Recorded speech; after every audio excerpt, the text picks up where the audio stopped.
This is the interior plumbing and appliance video. And we're over here on the west side of the structure. This is our Jack and Jill bathroom. Hot's on the left, cold's on the right.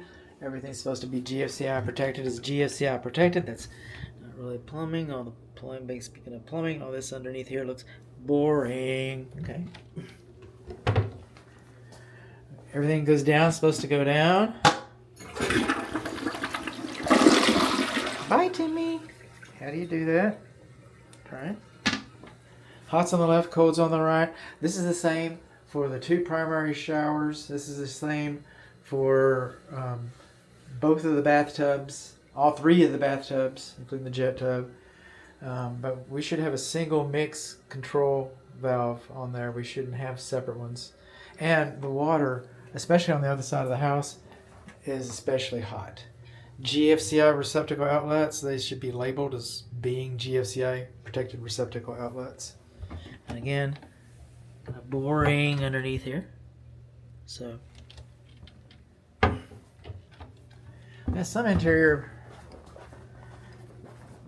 Let's just keep on rolling out. Thermostats are like appliances. These are our thermostats. I think this one is set at 75 when I got here.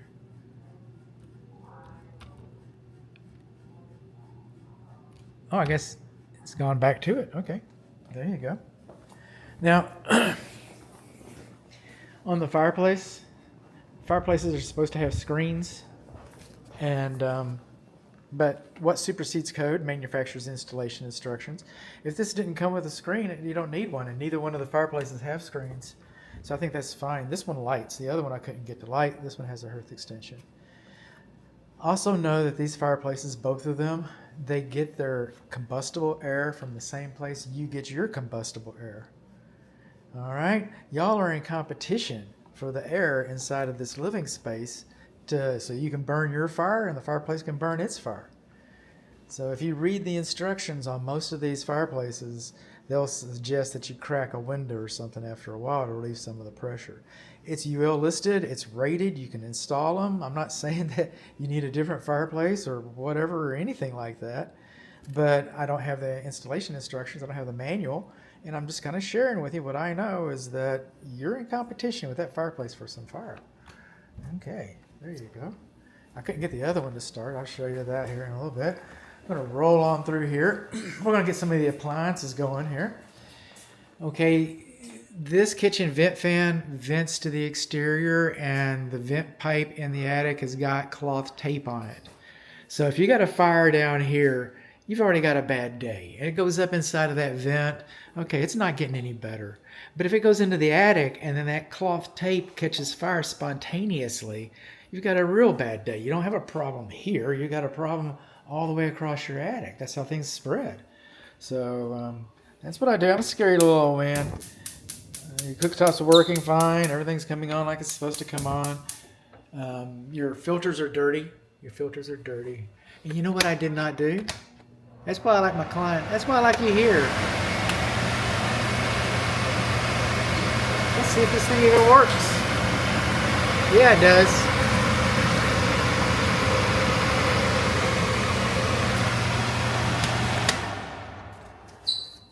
All right.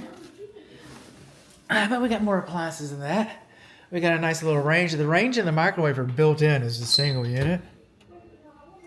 Okay, the broil works, the bake works, and the microwave works. And what are the light off? Okay, I did. I turned you off already. No. Okay. This is the refrigerator. Oh, okay, but I don't think it's staying. Okay. Food waste disposal is 1/3 horsepower. Now, what supersedes code? Manufacturer's installation instructions. Oh.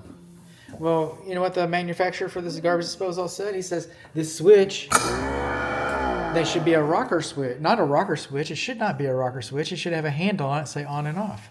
Now, they look kind of silly out here and look kind of goofy, and I get that. But that's what the manufacturer said. They're funny like that. Speaking of funny manufacturers, you see this right here? This is called a foul line, F-O-U-L. That's hillbilly home inspection. That's how we say it, foul line, okay? That's where all the cooties hide and the bacterium and the viruses, okay? And your agent, your realtor, I get it. They're going to say, well, just put a little bleach under there. That's what everybody says. But then I read the instructions on this thing. And you know what? Some of them are okay with the foul line. All right, sometimes that is an actual code. That's a building code, but sometimes the manufacturers are okay with that foul line. You know what they're not okay with, though? This stick right here. See that stick? That's what's holding your sink up. Just put a stick in it, Philip. We're going to the beer store. Oh, Doug, you're the fastest guy in the shop. I know. I'm getting a raise next week. That's the way we do it. We just put some sticks. That's what's holding your sink up right there. Those 2 sticks, a couple drywall screws. That's all that's happening. Here's your 1/3 horsepower food waste disposal. Now we come over here. This is our dishwasher. Yay, dishwashers. Okay, this is the drain line for your dishwasher. We do not have a high loop. So you get all the barometric pressure from SPCS coming down and pushing down on here and pushing all this dirty water. We're all coming in here, just plunging this dirty water down here. It goes down this little pipe right here and goes right into your clean dishes because we don't have a high loop. It goes right into your clean dishes. That's why we want the high loop. That's what it's all about. Now right there, we're missing an escutcheon plate. Oh, wait a minute. That's makes the camera. I get it. Right there, we're missing an escutcheon plate. And it's that little metal ring that goes around there. So, you know, it's not the end of the world. A little Rosetta, but we're missing that. But I really wanted to talk about the sticks. I guess you can tell, huh? Some parts of my job I just get way too into. All right, so we're going to roll over here into the hall bathroom. Now, these lavatory basins, by the way, and that's your home inspector. I'm trying to okay. We do not have percolators. That's the word of the day. Overflow drains, not required by code. But if you got kids, got grandkids in here or something, they're washing their Barbie, you know, and then the kids these days, then their cell phone rings. They got to take an office call, you know, 4-year-old. Well, then they forget the sink and it'll all fall over on your floor. Everything goes down, supposed to go down. Bye, Timmy. Oh, bye, Timmy. Separate handles, hot's on the left. And this water, especially on this side, I don't know if the seller's going to get a chance, hot's on the left. I don't know if the seller's going to get a chance to see this video or what. But the water on this side of the house, there's 2 water heaters. I'm on the east side of the house now. We started in the west side of the house. The hot water on this side of the house is hot, very hot. It can scorch you. We're in the laundry right here. We got 3-prong electric clothes dryer.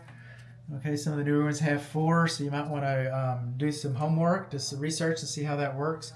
Our hot and our cold water for the laundry right there is not labeled as being hot and cold. It's not. It's not labeled like that. Okay, rolling on in here. All of our ceiling fans, except for the south bedroom, that ceiling fan made a lot of noise, but these ceiling fans are doing pretty good. There's another one of our thermostats, and you're still set to 50. Okay, so you were like 76 when I got here.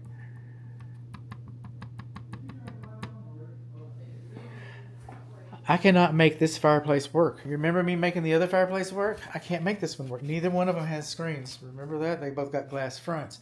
I got little rocker switches over here. I've been playing with them. I can't seem to make it work. I just can't make it work. We do not have a hearth extension here.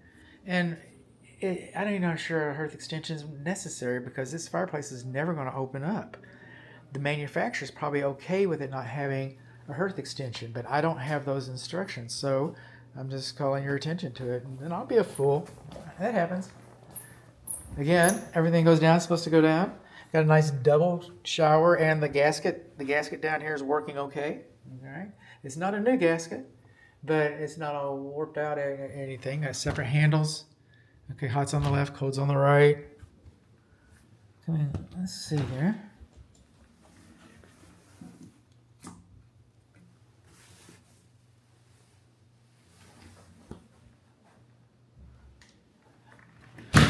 That ceiling fan is too close. It doesn't look like it in this video, does it? It's too close to this. Okay, it's too close to our bathtub. Hot's on the left, cold's on the right. This drain stopper does not stop 100%.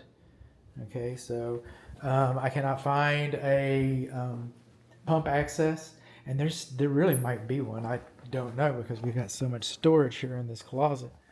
So I'm not saying that there isn't one. I'm saying I cannot find one. I can't see one. And then our GFCI over here has got all this stuff plugged into it. Our GFCI is supposed to be faceless in here.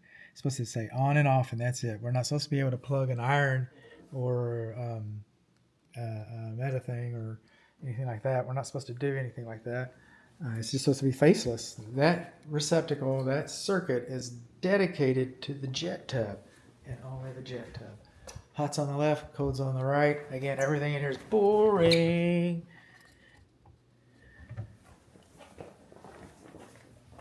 Boring.